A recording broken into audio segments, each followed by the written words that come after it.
अगर आपके पास ये 2 डॉक्यूमेंट हैं तो बिजली के बिल के ऊपर 10% तक जो इनकम टैक्स है उसको आप क्लेम कर सकते हैं। वो कौन से 2 डॉक्यूमेंट हैं और किस डॉक्यूमेंट किस लॉ के मुताबिक हम उसको क्लेम करेंगे और किस तरीके से हमने रिकॉर्ड को मेंटेन करना है, आज के इस टॉपिक के अंदर हम इसको स्टडी करेंगे। आप देख रहे हैं प्रैक्टिकल लर्निंग हाउस, मैं हूँ फ़हीम महबूब।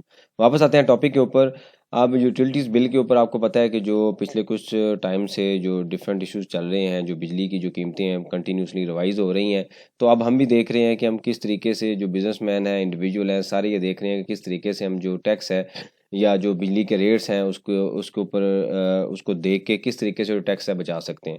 तो इससे पहले हमने एक लेक्चर बनाया था आज से कुछ 6-7 माह पहले, उसमें हमने डिस्कस किया था कि जो बिजली पे के मीटर के ऊपर जो एक्स्ट्रा टैक्स फर्दर टैक्स आ रहा होता है, अगर आपने अपने आप को सेल टैक्स के अंदर रजिस्टर्ड करवा लेंगे तो जो फर्दर टैक्स है वो आपको 3% जो कि अब जिसका रेट अब 4% हो गया वो पे नहीं करना पड़ेगा। आज के इस टॉपिक के अंदर हम इसको स्टडी करने लगे हैं कि जो इनकम टैक्स है उसको आप कैसे क्लेम कर सकते हैं। एक जो सिंपल सी अगर डिस्कशन अगर हम करें तो हम कमर्शियल की बात कर रहे हैं कि अगर कमर्शियल आपने या इवन जो रेजिडेंशियल प्रॉपर्टी है उसके ऊपर भी अगर आप नॉन फाइलर हैं तो 25,000 से ऊपर अगर बिल आ रहा है तो उसके ऊपर भी 10% जो 7.5% टैक्स है वो चार्ज हो रहा है। अगर आप फाइलर हैं तो फिर आपको टैक्स चार्ज नहीं होगा। इसका जो पहले लेक्चर मैंने बनाया उसमें देख लीजिएगा कि हमने किस तरीके से आईडी कार्ड को अपडेट करना है। तो आज के इस टॉपिक के अंदर हम देखने लगे हैं, एक डॉक्यूमेंट है जो एफबीआर ने काफ़ी पुराना इशू किया हुआ था। कुछ दिन पहले किसी ने एक पोस्ट शेयर की थी, एक बड़ा अच्छा डॉक्यूमेंट है, उसके ऊपर हम डिस्कशन करने लगे हैं कि 1992 में काफ़ी टाइम पहले इशू किया गया था। इस डॉक्यूमेंट का जो कंक्लूजन थी वो ये थी कि जो इनकम टैक्स है जिनके नाम पे है, क्योंकि रूल ये कहता है कि जो भी टैक्स है आपके नाम पे जमा होना चाहिए, एनटीएन पे या सीएनएसई पे जमा होना चाहिए। तो फॉर एग्जांपल आपने कोई एक घर है वो रेंट पे लिया हुआ है, लेट्स से हम कहते हैं ये शॉप है वो, या वेयर हाउस है, कोई भी ऑफिस है जो नॉर्मली हमारे यहाँ ट्रेंड है हम रेंट पे ले लेते हैं। तो जो बिजली का बिल है आता है वो लैंडलॉर्ड के नाम पे आता है और आपके नाम पे नहीं है, ना ही वो आपको आपके नाम पे करने देते हैं, क्योंकि इसके अंदर एक प्रोसेस है वो इन्वॉल्व होता है, कॉस्ट होती है। लेकिन जो इनकम टैक्स है अगर हम देखें तो ये मैंने आपके सामने एक छोटा सा स्पेसिफिक सैंपल रखा है। तो ये कमर्शियल की बात हम कर रहे हैं, तो कमर्शियल के अंदर ना इनकम टैक्स आ रहा होता है। जैसे इस बिल के अंदर इनकम टैक्स आ रहा है 421 रुपये, तो ये हम वापडा को तो पे कर रहे हैं या लेस्को को तो पे कर रहे हैं, लेकिन साल के एंड पे जब हम रिटर्न फाइल करेंगे तो हम ये हमारे लिए क्या है, एडवांस टैक्स है।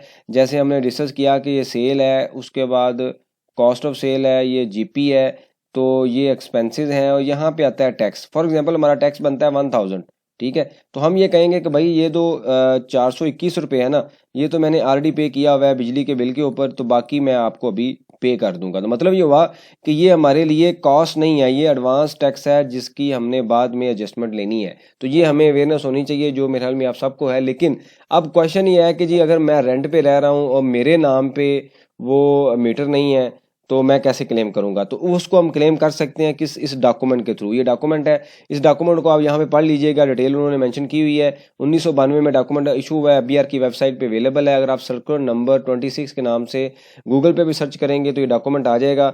यहाँ पे लिखा हुआ है कि दूसरा मैं पैरा पढ़ने लगा हूँ कि हम कैसे क्लेम कर सकते हैं। उन्होंने बड़ा स्पेसिफिक कह दिया, लेकिन 2 डॉक्यूमेंट आपने रखने हैं। कौन से हैं कि furnish the original bill, paid bill. ये एक तो नंबर 1 क्या है कि जो आपने बिल पे किया है ना, ओरिजिनल बिल है इलेक्ट्रिसिटी, उसकी कॉपी नहीं होनी चाहिए, वो पेड बिल होना चाहिए। और कोशिश करें कि अगर आपने उसका क्लेम लेना है तो फिर उसको आप ऑनलाइन पे ना करें, उसको आप बैंक में पे करें, क्योंकि बैंक की स्टैंप होती है जो कि ज़्यादा अथेंटिक डॉक्यूमेंट है, ठीक है। उसके बाद आता है कि copy of the rent deed, जो आपने रेंट एग्रीमेंट किया हुआ है ना उस रेंट डीड की कॉपी ले लें। और ये भी कोशिश करें जब आप रेंट कॉपी से मरा दी है कि ओरिजिनल रेंट है, और ये भी कोशिश करें कि ये स्टाम्प पेपर पे होता है 200 या 400 500 जो भी स्टाम्प पेपर आप यूज़ कर सकते हैं, कोशिश करें कि उसके ऊपर आप जो जो वहाँ पे इलेक्ट्रिसिटी का बिल इंस्टॉल्ड है उसका रेफरेंस नंबर या बिल नंबर भी मेंशन कर दें, वो ताकि वो चीज़ ज़्यादा अथेंटिक हो। जब कभी ये डॉक्यूमेंट चैलेंज हो तो आपका रेंट एग्रीमेंट और बिजली का बिल मैच हो।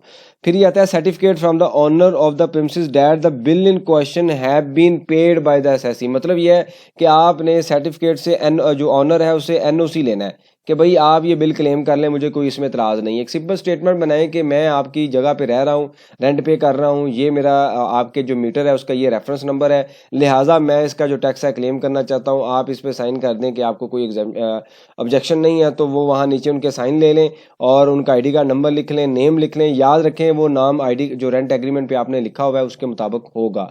तो ये 3 चीज़ें आपने अरेंज करनी है। 2 चीज़ें वैसे ज़रूरी हैं, रेंट एग्रीमेंट है ओरिजिनल और बिजली का बिल है ओरिजिनल। एक एनओसी की आपने कॉपी लेनी है, लैंडलॉर्ड को अटैच करें और इस बिल को क्लेम कर लें।